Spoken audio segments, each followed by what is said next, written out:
E se o paraíso o tivésemos ao lado da casa, pensaches cal sería o teu? Veña, que teño curiosidade, compárteo. Xa sabes que tes moitas opcións para facelo nas redes sociais ou a través da nosa web, viaxantas.gal. Pero, se estás a buscar un pouco de inspiración, desta vouche recomendar un destino galego. Un destino que cada ano elixen miles de persoas. Un concello que conta cunha das praias máis famosas de Galicia, onde o mar e o termalismo compiten e no que, incluso, vas a poder atopar unha aldea hobbit. Pero se ainda non sabes por onde imos andar desta, aquí vai a pista definitiva. No episodio 15, a nena bonita de Viaxantas, imos visitar o paraíso do marisco.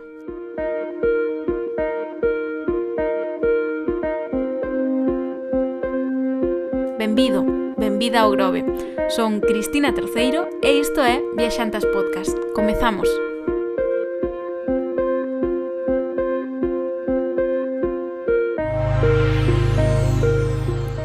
O Grove é esa escapada sinxela de fin de semana para moitos galegos, relativamente preto da casa e con moito que ofrecer.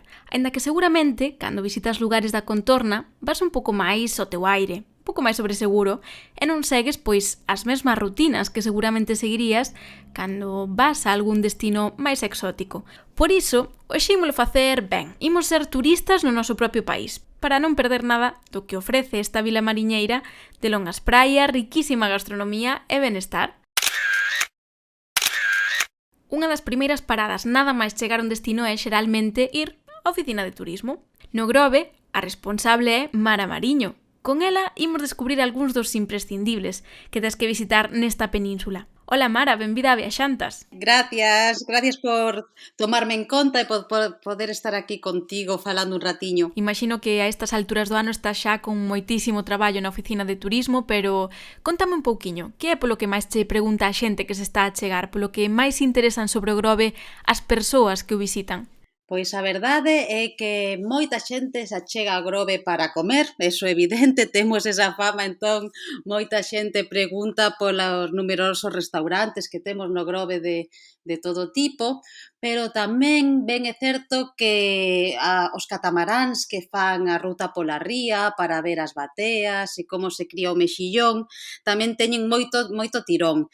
Todo aquilo que ten que ver coa cultura mariñeira, cos pescadores, cos mariscadoras, atrae moito a xente, eso por un lado, diría. E outro punto moi importante é a natureza, as praias, os miradores, as rutas de sendeirismo. Este ano preguntan moitísimo polas rutas de sendeirismo en concreto. Supoño que tamén é por esas ganas, non? Que temos todos de estar ao aire libre, na natureza, e niso, pois, o Grove é un paraíso, non? Exacto. Eu creo que, por un lado, tanto pola naturaleza xa nosa que temos xa en Galicia en xeral, pero aquí nós en particular, pois a Corón do Mar, moi coñecido é tamén o paseo de madeira de Pedras Negras na zona de San Vicente do Mar, ten un tirón incrible, pero tamén quizáis motivado pola situación na que vivimos hoxe en día, non? Que a xente busca pois camiñar, estar só, en contacto coa natureza, a xente ben cansada de estar un pouquiño fechada, non? Bueno, todos o vivimos e poder estar aquí ao aire libre e con estas paisaxes, pois claro, chama calquera. Ti que ademais eres da zona, como Sí. describirías ese lugar? Como describirías a península? Pois peculiar, non? Non, a ver, falando das xentes, sempre nos din os do Grove son peculiares, pero bueno, supoño que de cara a calquera vila o dirán. Pero sí que temos ese carácter mariñeiro, que somos, vivir nunha península, temos un carácter a veces fechado e ao mesmo tempo aberto, e imprimimos á xente con un humor particular, pero bueno, sí que tamén con bastante alegría, así por dicilo. Entonces, nótase que temos mar por case todos os lados menos por un, e despois tamén eso, o cerca que temos nós que vivimos na vila, comida, produtos de calidade, tanto da horta como do mar, e despois poder vivir cerca, ir ás praias, ao monte, camiñar, museos que tamén temos, bueno, temos un pouquiño de todo aquí nesta pequena península de pouco máis de 20 kilómetros cadrados. A verdade que sí, e se falamos de praias en Galicia, sen dúbida hai unha que destaca, e a que todos imos todos os anos ou que polo menos pisamos nalgún momento, non? Estamos a falar da Lanzada. Sí, moita xente ven á praia da Lanzada e paréceme curioso que unha anécdota, se me permites, algunhas veces acudo á praia pois con amigas de fora do Grove, Sí. refírome, e moitas veces son elas quen saludan a máis xente, que eso tenme abraiada. Digo, como pode ser que ti coñezas a máis xente na praia do que coñezo eu? E xa non só na praia, sino todo o paseo de madeira que bordea, tanto no verán como no inverno, que podes pasear, é unha maravilla. Sí que esa praia é, por así decilo, a que máis coñece todo o mundo. Ben é certo que agora tamén comezan a preguntar en concreto por outras, como as Pipas, como Area Grande, pero bueno, a Lanzada lévase a palma en preguntas.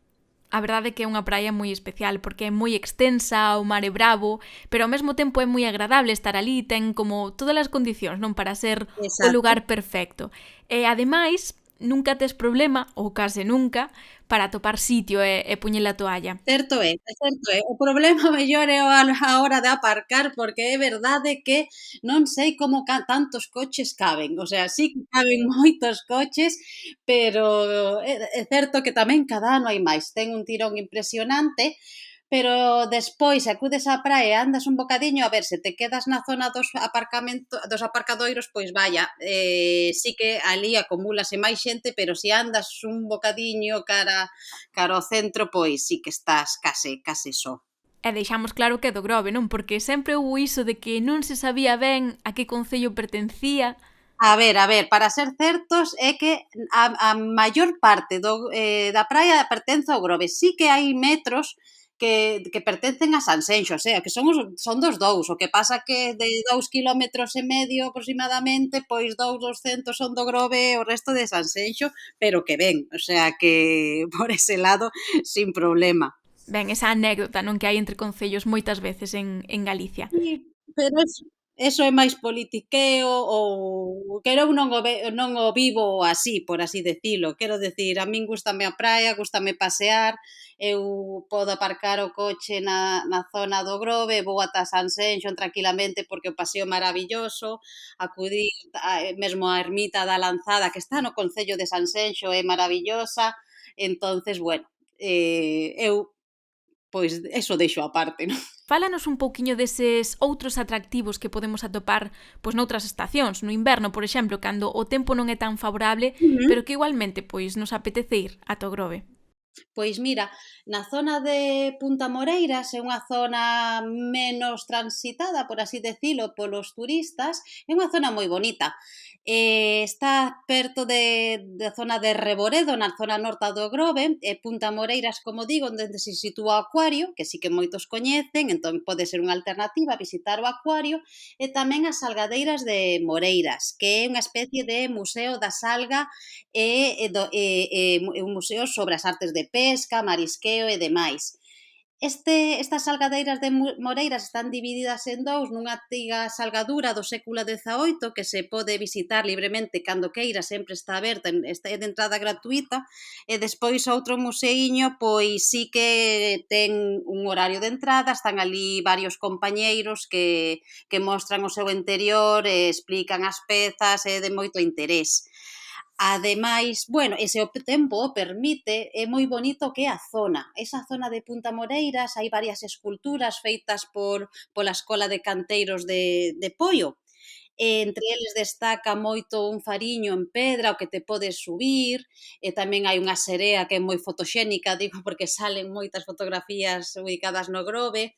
É importante, dende ali tes unhas vistas inmellorables a Porto Meloxo, que é outro dos portos pesqueiros que hai no Grove, non? Temos o Porto do Grove, que é o que todo o mundo coñece, e despois está Porto Meloxo, máis tradicional, Porto Mexilloeiro, que ten unha vista moi bonita dende Punta Moreiras. Ocurre ocórreseme eso e despois na zona de San Vicente tamén está o Quinteiro de Temperán, entonces cambiamos da cultura mariñeira, pasamos á agraria, é como un centro de interpretación da cultura agraria, é unha iniciativa privada, hei de dicir, pero lévano moi ben, é como unha casa así rural galega de principios do século pasado, se pode visitar tal como eran as estancias, as cuadras, está moi chulo. Tomamos boa nota. Antes falabasnos deses paseos en barco para coñecer as mexilloeiras, as bateas, etc. Pero como está iso co tema da pandemia? É fácil chegar e poder reservar no momento ou é mellor facelo cun pouco de antelación? Nese caso é fácil, porque as navieras funcionan, por así decilo, a modo de cooperativa, algo así, non?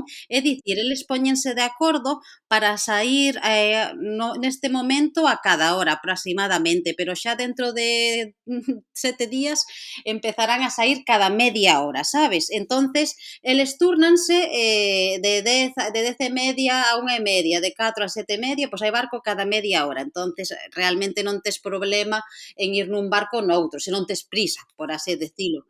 Eso sí, teñen o aforo máis reducido, pero bueno, que aínda así hai barcos dabondo e saídas ao día, sí. E outra cousa da que aínda non falamos, pero que sen dúbida é fundamental no Grove, é o termalismo. Que nos podes contar desta faciana do Concello? Pois a verdade é que, claro, tamén chama moito a atención as augas termais, ben é certo que son explotadas aquí no Concello por establecementos privados, polos hotéis. Entonces, as augas mananciais utilizan a tanto o Gran Hotel da Toxa como o Eurostars Isla de la Toja, de 4 estrellas. Estes dous ubicados na propia illa. Pode acudir calquera, sen embargo, non tes por que estar aloxado en cada unha destes hotéis, pero sí que podes reservar un tratamento se hai disponibilidade, claro, eso sí. Despois, tamén dicir algo curioso, tamén, claro, a Illa da Toxa, termalismo, os xabóns, non? Que todo o mundo coñecemos en Galicia e no resto do Estado español. Sí que, por exemplo, non moita xente sabe que nos meses de inverno, de outubro a Semana Santa, ven un camión a extraer a propia auga termal. Recolle bastante auga, que 24.000 creo que son litros en cada camión, en cada semana, cada xoves, mira, podo xo dicir, elevan para extraer as sales minerais coas que se fai o xabón e produtos da Toxa, o sea que esos produtos siguen utilizando auga termal da Toxa, en pequenas cantidades, obviamente, pero se segue a utilizar. Non se fabrica ali, pero o compoñente esencial segue a formar parte dese xabón co que todos medramos, Sí, non? De algún xeito. sí. Lamentablemente na Illa da Toxa xa non se fabrican, xa hai tempo, pero sí se fabrican en España, sí se fabrican en 3 puntos de España os produtos La Toja. Tamén é outro xeito, non, de levar o nome da illa pois por toda España e seguro que tamén pois o exportan, non, a outros países. Sí, hei de dicir que é un dos souvenirs máis demandados ou, bueno, o que casi todo o mundo recoñece. Tamén os collares, non, das colareiras do Grove, tamén coas cunchas que recollen nas praias, son dos souvenirs, por así decirlo, favoritos, pero tamén o xabón da Toxa, claro. Ese tamén está sempre presente. E dentro da illa, ademais desa ponte tan característica, está a capela feita de cunchas que é tan fotografiada, non? Que nos podes decir dela? Hai algunha curiosidade ao redor da capela? Curiosidade. Agora non sei dicir. O que sí sei dicir é que din en todos os lugares que é tradición escribir nas cunchas e eso non é unha tradición. Eso é o que podo dicir. Sí, encántame que se difunda a capela de San Caralampio, non? É un patrón un pouco extraño, sempre lle chama a atención a todo o mundo. Pero sempre din capela maravillosa revestida de cunchas de vieira, tradición que tes que chegar ali a escribir nelas. No, eso non é unha tradición, pero... Claro, é que atenta contra o patrimonio, non? Porque perxudica esas cunchas. Exactamente. Bueno, despois se a xente ten sorte cando a visita, Nestes momentos por Covid tan solo abre en momentos de culto, que é todos os días no verán ás 8:30 da tarde, e despois os domingos pola mañá, porque hai culto ás 11 a 1 do mediodía. Entonces pola mañá tamén os domingos está aberta, e se poden ver a Virxe dentro dunha cuncha de pedra, e tamén é moi interesante. O resto da capela por dentro é verdad que ten un ambiente sobrio, mariñeiro, pero a imaxe na cuncha pois é curiosa, é curiosa. E se estamos no paraíso do marisco temos que falar desa parte da gastronomía fundamental, non? Contanos Uh-huh. que aconsellades cando a xente chega ali e vos pregunta pois o típico, non? Onde se come aquí unha boa mariscada? Que se responde a iso? Difícil escoller, me imagino. Ui, en calquer lugar, que eu como traballadora da oficina de turismo da administración pública non podo recomendar ningún restaurante en concreto, bueno, e menos mal, porque entonces sería moi difícil elixir algún, Dios mío, non sácame esos problemas de enriba.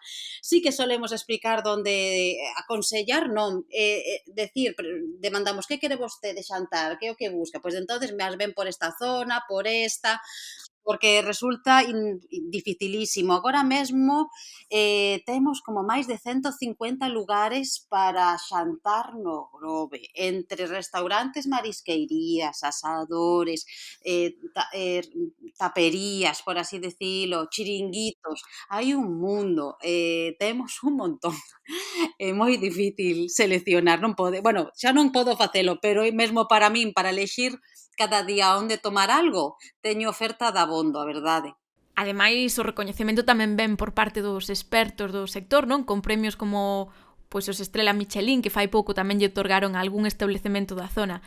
Co cal, pois eso, digamos que non só dicimos os galegos, senón que evidentemente o sector tamén o recoñece así. Temos a sorte de poder contar co recentemente declarado 2 estrelas Michelin que hai a Galicia, o único, Culler de Pau, que está na zona de Reboredo, maravilla pura, porque, bueno, pois é un recoñecemento ao seu esforzo, non, de tantos anos, e gracias a él, pois tamén o nome do Grove vai máis aló, non? E se nos coñece máis xente aínda, se cabe, gracias a este recoñecemento de 2 estrellas Michelin. Tamén existen os soles Repsol, e tamén son varios restaurantes destacados, ocurreseme de Berto, que tamén sempre sale como unha das maiores marisqueirías. Sí, a ver, estes rankings, aparte das estrellas Michelin, dos soles Repsol, sempre axudan bueno, a recomendar a xente que ao mellor lles interesa buscar algo máis específico, algo de máis. Vemos sempre a diario nas redes sociais, listados. A verdade é que, claro, é que se me come moi ben aquí, entonces é normal que aparecemos. Imagino que ten que ver coa calidade do produto, non? De aí ven a fama dese marisco do Grove. Exacto, claro, que é como que dicimos, non? O quilómetro cero, tanto os produtos da horta que temos aquí xa mesmo no Val do Salnés, maravillosos, como xa o peixe e o marisco. A ver, a xente pode verlo a diario xa mesmo na Praza de Abastos, non? A variedade de produto que temos. É de decir que non o dixe antes, que tamén moita xente pregunta para visitar a lonxa. Interésalles moito ver como se realiza a subasta do peixe e do marisco. E no Grove é posible velo porque hai unha entrada aparte para os visitantes pola que se entra, se suben unhas escaleiriñas e se ven de arriba, e entonces, pois, bueno, aqueles curiosos do traballo que temos aquí, pois poden velo, non? Así de cerca, de primeira man, vaya. Pois sí, e iso é moi cedo pola mañán, porque normalmente a lonxa vaise, pois non sei, 4 ou 5 da mañá, non? É que somos particulares hasta para iso. Entonces, aquí é ás 4 da tarde. Ah, Se hai ameixa, claro, sobre as 4, 5, 6, entón, claro, os turistas veñen moi ben esa hora, non teñen que madrugar, e por iso é bastante concorrida pola hora tamén, claro. Van comer, e cando baixan hasta o porto, porque é donde hai, a verdade é que donde hai máis aparcamento tal, para deixar o coche, pois tamén se achegan ata a lonxa. E xa para ir rematando, gustaríame saber cales son eses 3 lugares imprescindibles para amar a Mariño do Grove, eses 3 lugares que sí ou sí tes que coñecer se visita a vila. Ui, pero eso é moi subxectivo. A ver, Bueno, a ver, o paseo de Pedras Negras creo que en San Vicente do Mar creo que un dos puntos que case todo o mundo que ven o Grove vai visitar sí ou sí. Mais, sobre todo eso, hai dos últimos anos para cá, e sí que para min tamén é espectacular. Hei de dicir que o Mirador Monte Siradella para min é impresionante, porque tamén ves unha vista singular. Evidentemente hai moitos miradoiros, pois en toda Galicia temos 1000, pero o miradoiro da Siradella, non, ves unha vista singular, como digo, que ves o istmo que non se ve todos os días, entonces a ría hacia un lado, o que é mar aberto, o océano para outro, coa praia de Lanzada, as Islas de Ons ao fondo, pois vese, creo que merece a pena chegarse, aparte que subes en coche hasta casi mesmo o miradoiro, despois só tes que andar 150 metros, unha cousa así, o sea que ese é outro punto. Ben, pois o terceiro queda entón para que llo contes á xente cando te visiten na oficina de turismo, que así tamén é sorpresa, algo diferente, e tamén coñecen pois un pouco máis o que vai haber no Concello neses días que van estar por ali. Onde vos poden localizar nas redes sociais, por se alguén precisa pois un último empuxón visual, non, para achegarse ao Grove? Pois a verdade é que nós somos tanto en Facebook, en Twitter e Instagram como Turismo Grove, pero todo xunto. Por aquelo de que, bueno, cando fas as redes sociais hai algúns nomes collidos, pois xa temos dende así todos iguais nas tres redes sociais. Tamén en YouTube, pero non o movemos tanto, solo cando temos vídeos especiais, ben é certo, pero Facebook, Twitter, Instagram sempre estamos todos os días. A seguir entón todas esas contas para enterarse das actividades que te agardan na vila e moitísimas grazas Mara Mariño por atendernos aquí en Viaxantas e por compartir con nós todos os atractivos Nada. que ten esta vila mariñeira tan característica das Rías Baixas. Moitas gracias por contactar con nós e esperamos vervos no Grove.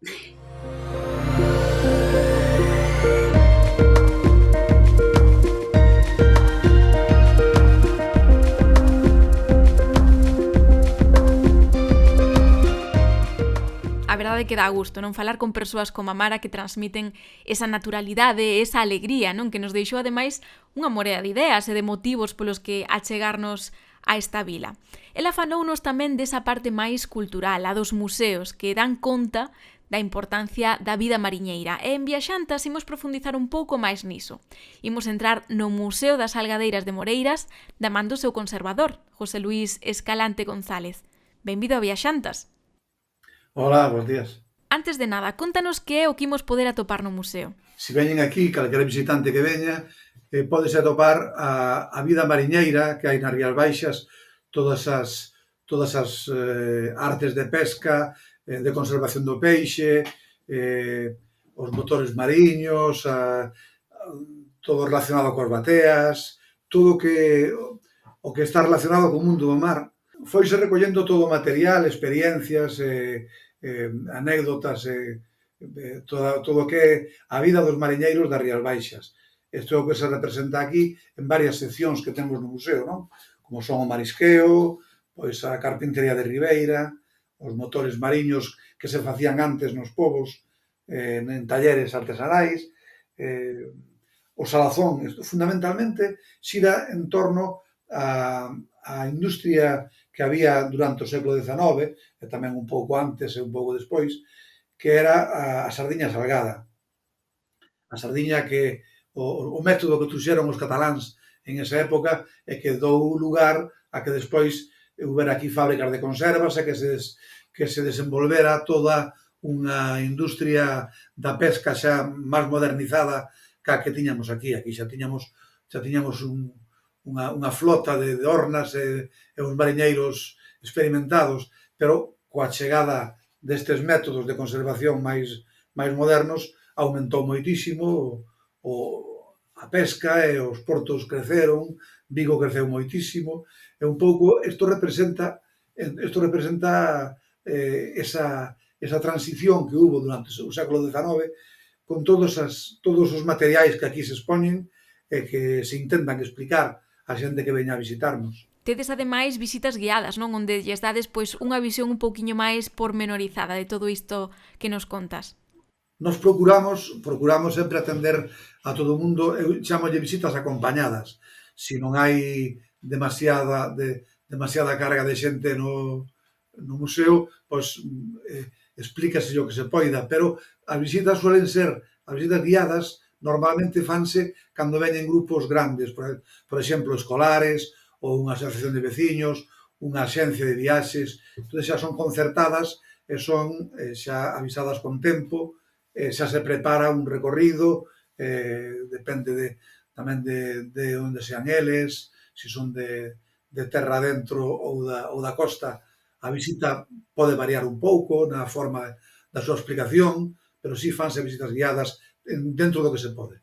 Porque nun lugar de costa, non como o Grove, esa tradición mariñeira ten que estar un pouco no ADN, non dos habitantes. Supoño que iso tamén é algo que intentades transmitir no museo. Claro, aquí todo o mundo, aparte do turismo, que é un tipo de economía recente, me refero que do mellor que ten 50 ou 60 anos ou desde a época en que a Toxa empezou a funcionar como balneario, tamén é certo. Pero o que había aquí era o mar. O mar era o que todo funcionaba ao redor da pesca, dos barcos, dos asteleiros, dos puertos, dos pequenos peiraos, que eran pequenos peiraos, e as playas, sobre todo. Inda que tamén hai unha comunidade na parroquia de San Vicente, unha comunidade moi agraria, xa de outro tipo, que había gran cantidad de vacas e gran cantidad de terras cultivadas, pero eles tamén, os de San Vicente, tamén ao final entraron no tema das bateas, e como das bateas tamén se explica aquí, as mexilloeiras, as bateas mexilloeiras, pois tamén se convirteu en outra vertiente do desenrolo industrial dos povos da costa en xeral e do Grove en particular. Unha das cousas que a min me chama moito a atención é falando con moitos migrantes e tamén algúns expertos na historia da migración galega, apuntan a que na zona do Grove a xente que migraba facía un pouco pois por unha razón diferente, porque toda esa industria da conserva e o movimento que había en torno a esta tradición mariñeira da que estamos a falar axudou a que a situación económica, a fame, se levase un pouquiño mellor, se o podemos poñer así. Iso é así? No museo abordades algo diso? Sí, o Grove ten unhas características un tanto peculiares, porque, por exemplo, a Toxa influeu moito, había fábrica de xabóns, onde traballaba moita xente, pois, a principios e mediados do século XX, mismo a confección de colares, inda que parece que non, axudou moito a paliar a fame da posguerra, había sempre algo que, inda que non fora vivir ben, era sobrevivir, podíase facer a través do mar e a través dos pequenos recursos que tiñamos aquí.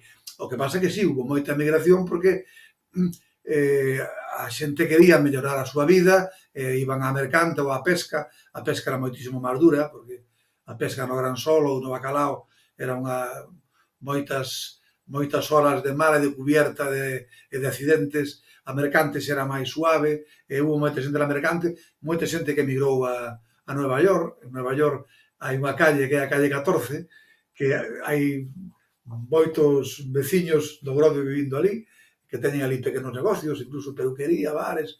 Entonces, con eso, hai unha anécdota interesante de que unha das calles do Grove, todo o mundo lle chamamos, os mecos, lle chamamos a calle 14, porque representa a calle principal, representa a calle 14 neoyorquina, onde hai tantos grovenses vivindo na actualidade. Ben, pois unha boa curiosidade para saber tamén que se alguén pasa por esa rúa 14, que saiba que pode atoparse con moitos galegos por ali. E algo polo que che quería tamén preguntar é o tema do marisqueo. É algo que vos abordades no museo, porque, aínda que o vemos como algo cotiá 100%, ven do Paleolítico. Xa tedes mostras de que tan atrás no tempo se realizaban esas prácticas. Sí, claro, aquí facemos unha referencia á alimentación que se facía nos castros costeiros e tamén en algúns do interior, porque se mercadeaba cos produtos dun lado para outro. Temos unha pequena exposición de cunchas, que son cunchas da playa ou sacadas dos mariscadores, pero que representan os cuncheiros dos castros.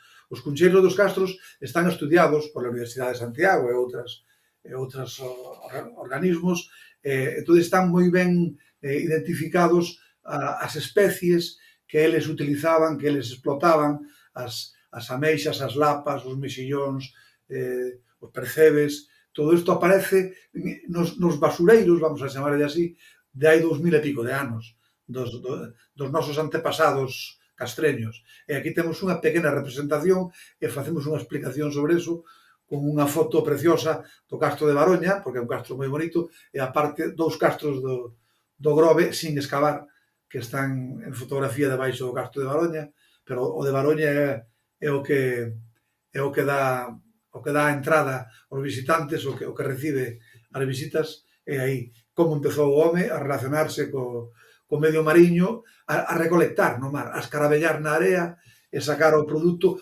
e combinalo pois co leite, coa carne, a caza ou do gando. Pois sí, moi interesante. Antes xa nos falabas un poquiño dese costume do salgadoiro da sardiña e vostedes tamén, para reivindicar esa tradición, a festa da salga. En que consiste? Cando se celebra? Danos algunhas pistas. Sí, a mediados de agosto, entre mediados e finais de agosto, o que facemos unha representación, facemos unha especie de recordo de como se salgaba a sardiña polo método catalán, porque a sardiña polo método galego salgábase prácticamente igual que a carne de porco. Había que limpala, escochala, sacar da cabeza a tripa e metela en sal no salgadoiro. Eso tamén se podía comercializar, pero non duraba demasiado tempo porque non estaba prensada. Entonces a caducidade era relativamente corta, chegaba ao norte de Portugal ou ao interior de Castilla, pero o método de prensa catalán que xa veu desde Holanda, veu de Holanda a Francia, pasou, e logo a Cataluña, as costas do Mediterráneo, eles importaron hacia Galicia porque aquí había moita sardiña. Entón, o que facemos nós é, polo método catalán, unha representación dese prensado. Metemos a sardiña 15 días nunha salmoira moi potente, de un 25% de sal, e despois de estar aí 15 días, aproximadamente 15 días, prénsase con unhas barras, como se prensa o viño nunha lagareta ou os lagares antigos da prensa do viño, un peso na punta da barra, e aí extraeselle toda a humedade, a sardiña e a grasa que a fai enranciar, que é unha das cousas tamén que se intenta evitar que se enrancie a sardiña, e queda máis acartonada, non tan sabrosa como a nosa antigua sardiña galega, que no medievo se facía tanto en Pontevedra, na cidade de Pontevedra, e máis en Noia, eran os dous puntos claves en esa época desa sardiña escochada galega, pero esta sardiña catalana aguanta moito máis tempo. Entón, podíase levar incluso ao Caribe, en barcos moi grandes, transportábase a todo o Mediterráneo, a Nápoles, dura polo menos 6 meses, se non hai demasiado calor e non se abre o tabal, o casco donde vas metidas, dura moito máis que o que é a sardiña sin prensar. Supoño que en agosto faredes un pouco unha reivindicación, non, de toda esa tradición. Claro, nos reproducimos todo ese sistema, aquí, diante da xente que queira vir a visitarnos, explicámolo, facemos todos os pasos que se dan para o proceso dese tipo de salazón. Xa digo que hai varias maneiras de salar a sardiña, pero esa é a máis duradeira. E despois da prensa, xa está preparada para comer. Despois, o día seguinte, ou o fin de semana seguinte, o que facemos é unha pequena festa que estes dous últimos anos non se celebrou, este ano tampouco seguramente non faremos esa comida, pero facemos unha demostración tamén dos aspectos culinarios e das diferentes formas de transformala xa en alimento de mesa, en comida. Así me gusta, como nos gusta a todos rematar unha boa festa en Galicia. Claro. Falabasme xusto da situación da COVID, este ano ides celebrar a festa ou aínda non sabedes? Este ano si vaise facer a representación, pero non a comida, o sea, simplemente salgar 50 ou 100 kilos de sardiña, que unha cantidad pequena comparado coa cos miles de sardiñas que se salgaban antes, para aquí que se producía nunha fábrica, pois 50 kilos non é nada. De feito, non o facemos nun lagar de pedra, porque non chegaría nin para tapar o fondo. Facémolo dentro dunha tina grande, plástica, como indo fan tamén en Isla Cristina, aínda fan un pouco desta sardiña. En Galicia xa non se fai comercialmente, pero aínda que hai un pequeno salgadoiro e fumadeiro en Nantes que aínda fai un pouquiño de xouba salgada, pero prácticamente non se fai. Nós o que facemos é facelo en esa tina de plástico grande, que xa está un mar modernizado, pero danos para facelo dunha forma máis axeitada, que non metela dentro dun lagar de pedra que non se é demasiado grande para a pouca cantidad que nos vamos a facer. E hoxe en día queda algo no Grove desa industria conserveira, desa potencia que houbo noutro tempo? As salgadeiras convertíronse, as poucas que foron quedando, convertíronse en fábricas de conserva de lata, de conserva hermética. Entonces, sí, donde hai algunhas ruínas aínda que foron despois conserveiras de varios conserveiros, pasaron por varias empresas, e que, en principio, eses locales, aínda se ven as pedras nos muros, aínda se ven as columnas da salgadeira, algunha fotografía antigua que se ve o tránsito da salgadeira hacia a moderna fábrica, xa con enlatadoras, sertidoras, non? Que cerraban as latas. Queda eso. E despois queda algún restaurante, o Pirata, por exemplo, que se convirteu en restaurante, pero foi unha salgadeira.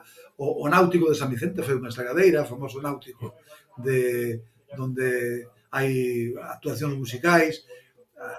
Ainda quedan restos, ainda quedan recordos, pero Tennessee, que é unha fábrica que está ahora, non se sabe se a punto de cerrar, Tennessee, según parece, tamén había aí unha salgadeira moi antigua, non sei de que tipo, hai simplemente noticias, o sea que quedan restos, recordos, noticias, muros e pedras furadas, que eran os machos onde se poñía, os machos que se poñía o eixo para que esa barra prensara as sardiñas, e intentamos recuperar todo o que se poida de eso que foi quedando. E como temos que facer os viaxeiros que queiramos achegarnos ata un museo este verán?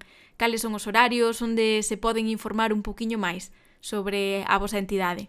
Sí, a información poden chamar ao teléfono do museo ou mirar, temos unha páxina web na páxina oficial unha sección dentro da páxina oficial do Concello do Grove, que compoñer Museo Salazón ou Salgadeiras de Moreiras, que polos dous nomes se pode acceder a esa páxina, pois aí ven toda a explicación e os horarios.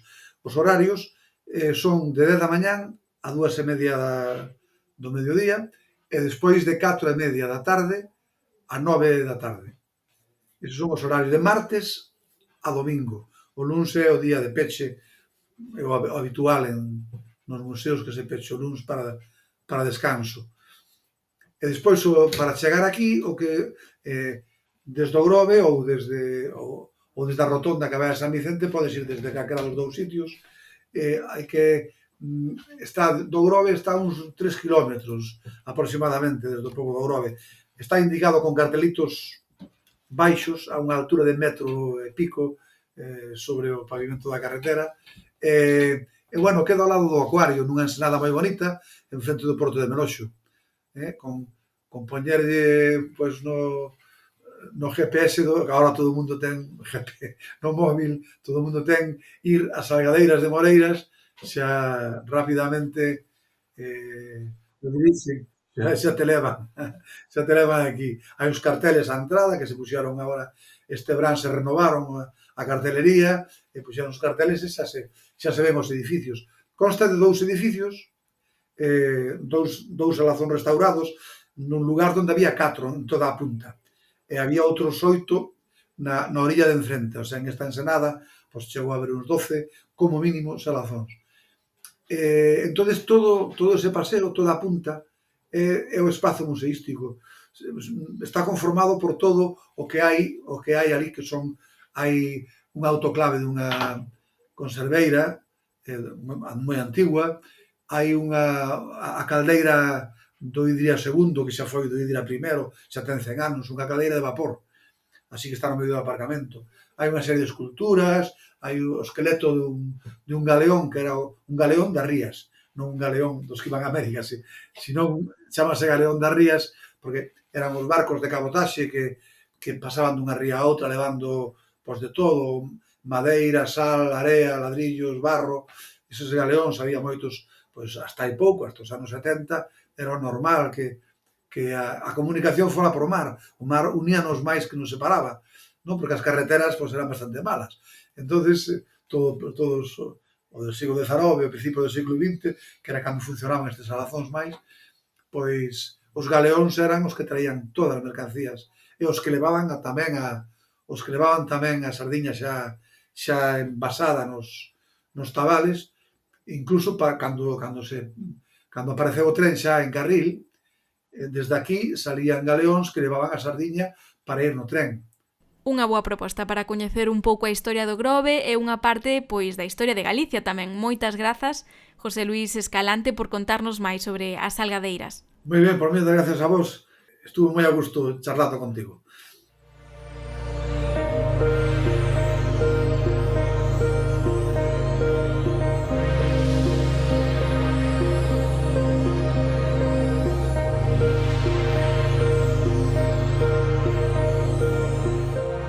Sempre me produce moita curiosidade saber como nos ven e nos len dende lonxe. Esta familia viaxanta ten unha comunidade importante de xente que nos escoita dende as Américas, así que neste episodio imos volver cruzar o Atlántico para entender o Grove a través da ollada dunha galega de segunda xeración. É dicir, unha filla da emigración que coñece ben as dúas beiras, a da súa Argentina natal e tamén a galega. Ela é Lorena Lores, cantante e unha comprometida activista política. Benvida, viaxantas. Hola, que tal, guapa? Como estás? Pois encantada de poder falar contigo, porque eu sei que tes un agarimo moi especial pola vila do Grove, porque parte da túa familia é de ali, ti tamén estiveches vivindo ali un tempo, aínda que agora te atopes en Bos Aires. Así que contanos, para a xente que non coñezamos ese sentimento de corazón partido, non, entre dúas nacións, que é para ti o Grove? E para mí o Grove é o meu paraíso, non? É o meu paraíso persoal e familiar. Eu sempre coñeci no Grove cando era pequena, cando tiña 7 anos, que foi a primeira vez que fun coa miña familia, e imagínate ti que indo de Bos Aires, que é unha cidade fermosa, pero é unha gran urbe, ir de ali ao Grove. Imagínate ti, foi o verán azul, como a... foi realmente un paraíso, unha experiencia fermosa porque é fermoso. E máis, eu pensaba que eu o sentía como un paraíso porque era a terra dos meus pais, porque eles sempre transmitironnos a morriña e tal, pero realmente cos anos fume dando conta de que é un verdadeiro paraíso. Galiza calidade, pero Grove calidade. E non é por presumir, E tes algún lugar especial do Grove, non sei, eses puntos xeográficos que definen a vila para ti? Eu, a experiencia que fixen a primeira vez que fun de grande, non? Que un ten unha visión diferente, iba co coche, co carro, non? A perderme. Ti vas para baixo e sempre chegas ao mar, non? Entón, encontrábame que por todos lados había un paraíso, porque ten unhas praias fermosas, non hai moita densidade turística, quero decir, é un lugar fermoso, pero, por exemplo, un lugar indispensable para ir é o Monte da Ciradella, por exemplo, que ves o Vao, a entrada, sabedes que o Grove é unha península, non? Entón, cando entras polo Vao, dende a Ciradella o ves, ten unha vista fermosísima que ves todo ao redor, a ría é preciosa, a ría da Arousa, as illas e tal. Dimpois, por exemplo, o Paseo de San Vicente do Grove, que é outro lugar fermoso para ir a camiñar, é de ensono, non? Parece unha postal.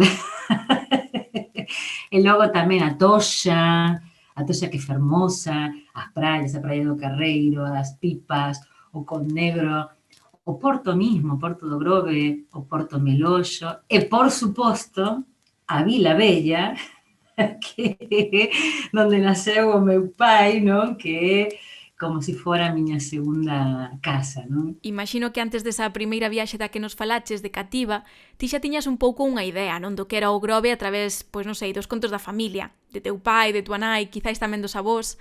Lembraste de algo diso? Que quedou no teu maxín? Mira, totalmente, unha boa pregunta porque o curioso que eu penso que debe pasarnos a casi todos os descendentes de galegos que emigraron por isto da morriña e por o amor pola terra, que todos eles ao final amaron ao país de acollida, pero que sempre nos contaban co esa melancolía, con ese amor, non? O que pasoume a min, que a primeira vez que fun, eu sentinme local. Nunca me sentín, moita xente me decía, inclusive de grande, cando fun a vivir ali, preguntábanme, mira, e foi difícil integrarte. Para min foi o máis doado do mundo, o máis placentero, porque cando cheguei, eu sentía que eu xa tiña na miña memoria emotiva todos esos lugares. Ainda, che digo que os olores, os aromas, as imaxes, todo, era increíble. Eu saía da casa da miña familia, dos meus avós, donde naceu o meu pai, e que tiñan panadería, e cando che despertabas a mañán co cheiro a pan, e iso contábame o meu pai, eu saía, e logo o cheiro a pino, o cheiro a mar, aquilo era como si un sentira que é parte daquelo. É curioso, non? Porque tes o amor por as dúas terras, a terra que che veu nacer, que é Argentina, que amo Argentina, amo Buenos Aires, pero tamén sento que aquelo é miña terra tamén, non? Que por circunstancias da vida tiveron que emigrar, pero era totalmente natural. É curioso iso, coñecía ata os olores, é curioso, non? A capacidade de transmitirnos a fermosura, non? Coa palabra. E cando fun, lóxicamente, dixen, eu quero vivir aquí, algunha vez quero vivir aquí, e o fixen. Canto tempo estiveches ali vivindo? No Grove non moito tempo, porque polo meu traballo eu cheguei ali no 2001, dimpois da crise que é importante que hubo aquí. Non pensaba quedarme a vivir, pero estaba moi estresada, fun coa pasaxe aberta. Eu fun viaxeira, fun co pasaxe aberto, e logo ali decidín quedarme unha tempada porque foi sanador. Empecé a traballar e tiven que ir do Grove a Vigo, que ali foi moito máis doado traballar, moverme porque polas distancias, non? Aí se nos une tamén a túa familia canina, benvidos tamén a este podcast. E como é a xente do Grove? Porque sempre falamos que as persoas de mar teñen un carácter peculiar, particular. Ti que sensación tes? Que sensación che deu? E o que eu sinto é que a xente do Grove, como supoño que como toda a xente do mar ou do campo tamén, teñen unha calidade de vida que nós non temos nas grandes urbes. Entón, iso fai que o ritmo da vida sexa moito, penso eu, que máis sano e máis agradável, non? Eu sempre digo que cando chego ao Grove, por exemplo, cando traspaso o vao, é como que a velocidade vai se ralentizando. É xente fermosa, porque xente, que sei eu, sinto como que é a miña familia, non? Xente traballadora, xente honrada, xente divertida, non? Pero cunha calma que é sanadora. Para mí encántame. As vacacións comezan nada máis a adentrarte no concello, non? Si, iso sí que pasa cando volves a Galicia dende unha gran cidade, non? Esa tranquilidade, ese dicir, pois agora xa respiramos, non? Descansamos, e aínda que xa que traballar un pouco, pois, non sei, como que o ritmo é outro, sen presa, pero sen pausa tampouco, non? Gozando un pouquiño máis, pois das cousas da vida. Sí, señora, coa calidade, verdade? É unha cosa increíble, como o silencio, non? O cheiro, as imaxes da paisaxe, aquilo é hermosísimo. Eu noteino moitísimo volver da Argentina, porque Buenos Aires é unha cidade pois da que de cando en vez necesitas fuxir, non? Porque é abafante en algúns momentos. Pois porque ten moitísima vida, moitísimo tráfico, ten moitísima enerxía, entón chega un punto que te consume un pouco e precisas ir ao campo, polo menos a min pasoume iso, non? en Galicia hai como ese contraste, non? Quizáis é o contrario, non? Chega un momento en Galicia no que necesitas ir ao barullo de algunha gran cidade. Sí, tamén, por exemplo, a min pasábame cando estaba ali, que si tiña que ir a Madrid, por exemplo, pasábame un pouquiño, encantábame. Agora, Sí. xa moito tiña necesidade de voltar ao paraíso, porque supoño que ten que ver co ritmo de vida moderno, que é un pouquiño tolo, non? Corremos, andamos para aquí, para ali e ali, sin embargo, a vida pasa noutra velocidade e non pasa nada. Outra cousa, porque o Grove ten unha importantísima tradición mariñeira e eu sei que na tua familia isto das conserveiras, do mundo do mar, do marisco, ten certa trascendencia. Contanos esa anécdota familiar, desas das que nos gustan a todos, e que ademais está moi conectado, non, coa historia e a tradición da vila. Sí, pois sí, porque a familia do meu pai, por exemplo, bueno, a do meu pai concretamente tiñan panadería, non? Pero había outra xente da familia del, dos Lores, que tiñan a conserveira, non? É un pobo que traballaba moitísimo, e moitas mulleres, algunha tía mía traballaba na conserveira, ese marisco que, mira, estouche a contar e caeseme a baba. A todos. E meu pai sempre contaba, teño morriño de marisco galego do Grove. E meu pai contábame que se reía, que decía que cando as mulleres traballaban na conserveira e es facían cantar, canten, e era para que non comeran mentras estaban a traballar, porque eran tempos de fame, non? E meu pai mismo contábame que, por exemplo, como tiñan a panadería, o millor el sempre saía comendo un pedaciño de pan e tal, e vías algún meniño que viña tras mío cunha cara de fame, eu sentíame mal, e ali dábame conta, non, que claro, tempos difíciles, non? Pero, sen dúbida, o que el me contaba que máis disfrutaba era justamente esa calidade de vida dos nenos que viven en lugares dese estilo, non? A calidade, a crianza non a mesma nunha cidade, nunha casa ou un apartamento, que vivindo ter o privilexio de crecer nun sitio así, eu penso que é determinante para sempre, non? En eses lugares despertase a poesía.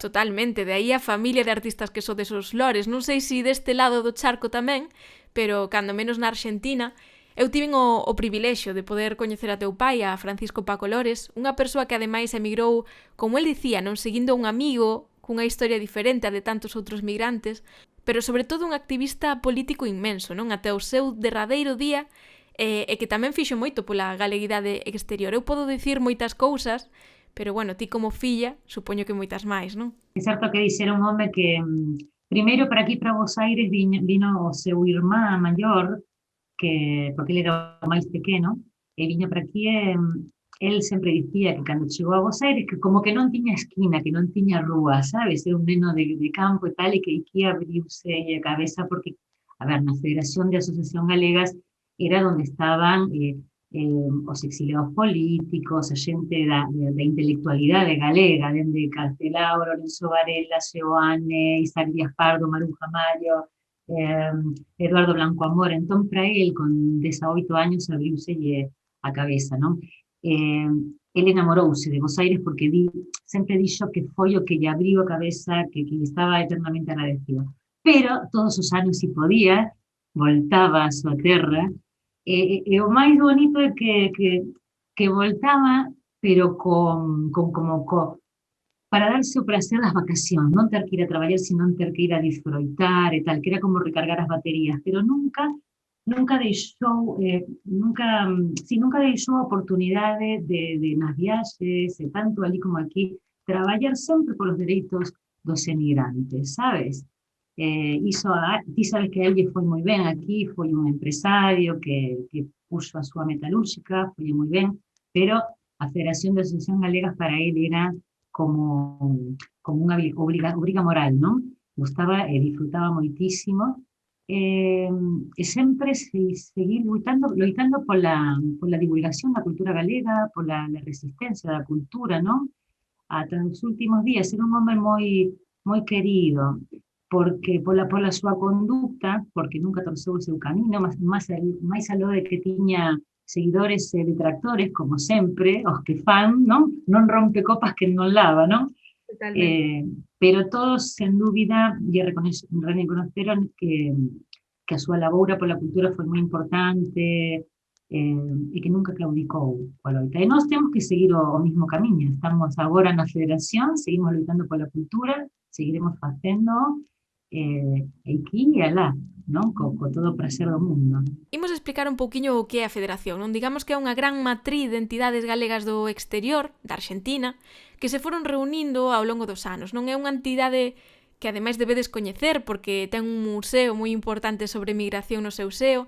Algún día dedicaremoslle pois un episodio un poquinho máis en profundidade, pero eu sei que dentro desa federación tamén está o Grove, non? Claro, a forma de constituirse a federación foi justamente como ti dis, eran diferentes sociedades, a Sociedade de Porriño, a Sociedade de Grove, a Sociedade de Cambados, a Sociedade de Vedra, etcétera, etcétera. Os galegos tiñan esa costume, esa capacidade de asociacionismo, de traballo mancomunado, que é unha característica que tiña, máis aló da súa ideoloxía, non? Esa cuestión do povo galego de traballar mancomunadamente que eu respeto tanto e que é un valor importantísimo. Entón, asociábanse, e logo asociábanse todas esas asociacións. Pensemos que no século pasado chegou a haber máis de 1 millón de migrantes galegos, por eso se chamou a quinta provincia, e a Sociedade de Grove non podía faltar.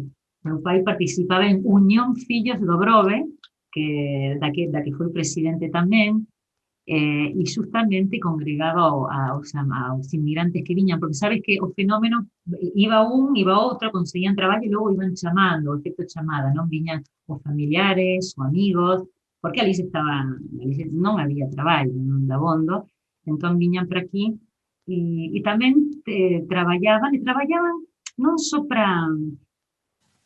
polo mero feito lúdico, sino tamén para realizar traballos e para axudar ali, sabes?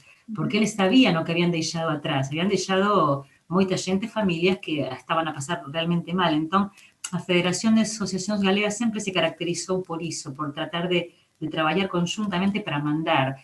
Ti sabes que se mandaba comida, diñeiro, roupa, se axudaban libros para fundar escolas como se fixo en toda a Galiza, non? E a Asociación Fillos do Grove non foi distinta, todos colaboraron. Falamos do que foi facendo ao longo do tempo, pero hoxe en día, a que se adica? Como se difunde o Grove en América Latina a través desta asociación? Mira, o que facemos en realidade, estamos en unha etapa como agora non hai tantos emigrantes novos como outra época, agora traballamos conjuntamente a distintas asociacións, entonces non é como a época dos nosos pais onde había moitísima xente por cada sociedade. Entonces agora o que facemos é tratar de traballar de maneira conxunta, pero dende logo cada un coas súas características, non? Por exemplo, suponte, dende o grupo de cantareiras que temos na Federación, cando nos ponemos a ensaiar, tratamos de entre todas elegir, vamos a aprender unha canción que é do Grove, practicamos, enseñamos a xente as cancións do Grove, logo aquí de Cambados, mira, porque ten moita riqueza a cultura galega, sabes que coa música, coa fala misma, non? En cada lugar falase distinto.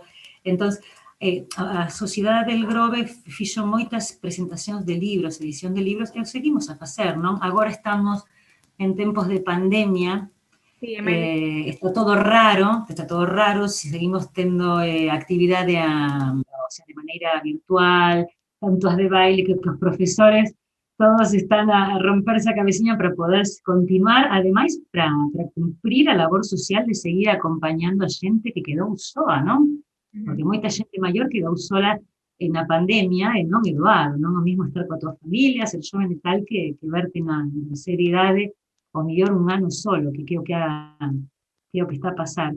Entón, pois xuntámonos virtualmente, cantamos, leemos, facemos declamación, temos clases de teatro, de todo, e estamos a esperar que isto millore un pouquiño, a ver se chegamos a primavera como vos, xa con bastante xente vacinada para poder pasar a presencialidade, porque ademais a Federación este ano cumple 100 anos. 100 anos. Que se di pronto, Sí, o que vamos a facer é postergar o festexo para o ano que ven, se o poido facer o apóstol, tamén o podemos facer nós, porque non queda outra, pero imos facer cousiñas virtualmente como para festexar. pero non vemos a hora de poder voltar a actividade presencial e seguir a presentar libros, seja do Grove, de Cambados, de a sociedade, que sexa, da federación misma. E a ver si ves, a visitarnos. Estou no desexando, pero a ver se a situación sanitaria mellora definitivamente e xa cando estemos todos pois un pouquiño máis vacinados, a verdade que sí que teño moitas ganas de ir por ali.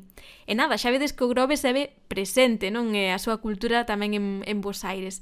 Pero agora imos con algo un pouquiño máis persoal. Cóntame, que tes ti na túa casa de Bos Aires do Grove? Porque hai xente que leva, non sei, areia da praia, outros ao mellor un instrumento. Que tes ti, Lorena Lores? Mira, ti sabes o que é isto? Un corno de algo. Que viño con auga ardente. Isto é como a bota de viño, só que isto era de auga ardente. Fíxate que reliquia que atruxo meu pai do Grove. As latas de placeres xa se consumiron, non? Pero isto quedou... e teño, bueno, máis cousas, non faltan os recordos, os collares, que iso ves cando vas a Toxa, cando tes a posibilidade de ir a Toxa, os collares de caracoliñas, que son unha característica, sabes, de ali, tamén teño, cadros de Godai, que encántame como pinta, ten moitos pintores moi talentosos o Grove, Godai, outro que agora non me lembro o nome, pero... que tamén creo que de Grove, boísimos todos, non? Pero o millor que teño do Grove, esas gañas que teño de ir, que encanto abro nas comportas, volando. Pois moitísimas grazas, Lorena Lores, por falarnos sobre a túa relación non co Grove entre dúas beiras. Grazas por compartilo en Viaxantas. No, graciñas a ti, guapa. Moitas grazas.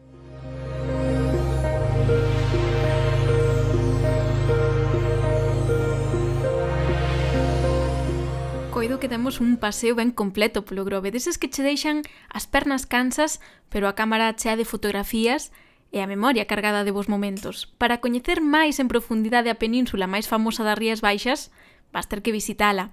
E xa nos contarás como estivo ese novo percorrido, ou se é a primeira vez, que che pareceu?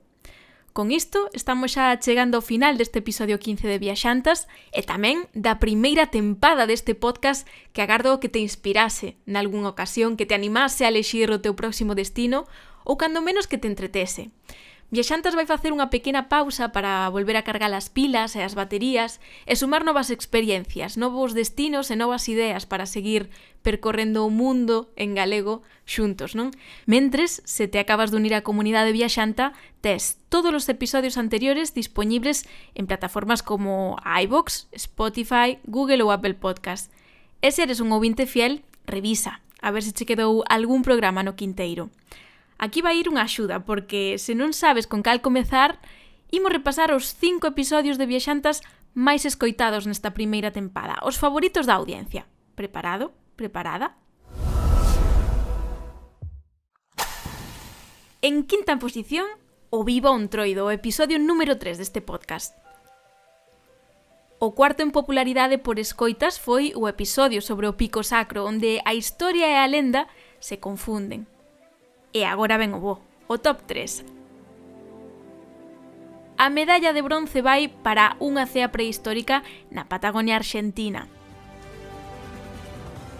Cuntis máis ca un paraíso termal leva a medalla de prata segundo os ouvintes. E por último, o ouro destes Xogos Olímpicos particulares outorgácheslo ao primeiro episodio, o Benvidas Viaxantas. Mil grazas por estar do outro lado apoiando este proxecto en galego. Xa sabes que podes coñecer máis sobre nós na nosa páxina web en viaxantas.gal e por lle imaxe a moitas das cousas que falamos nos episodios nas redes sociais. Estamos en Instagram e tamén no Facebook. O mellor xeito de apoiar este falangullo é escoitándonos, suscribíndote nas túas aplicacións favoritas para non perder ningún episodio, valorando tamén o noso traballo nas redes sociais e compartindo cada capítulo para que poidamos chegar cada vez a máis xente e de algún xeito pois a creación de contidos en galego siga a medrar. Hai unha comunidade moi forte, pero precisámoste a ti, o que estás aí detrás apoiando este tipo de proxectos. Nos escoitámonos na próxima tempada de Viaxantas Podcast. Adeus.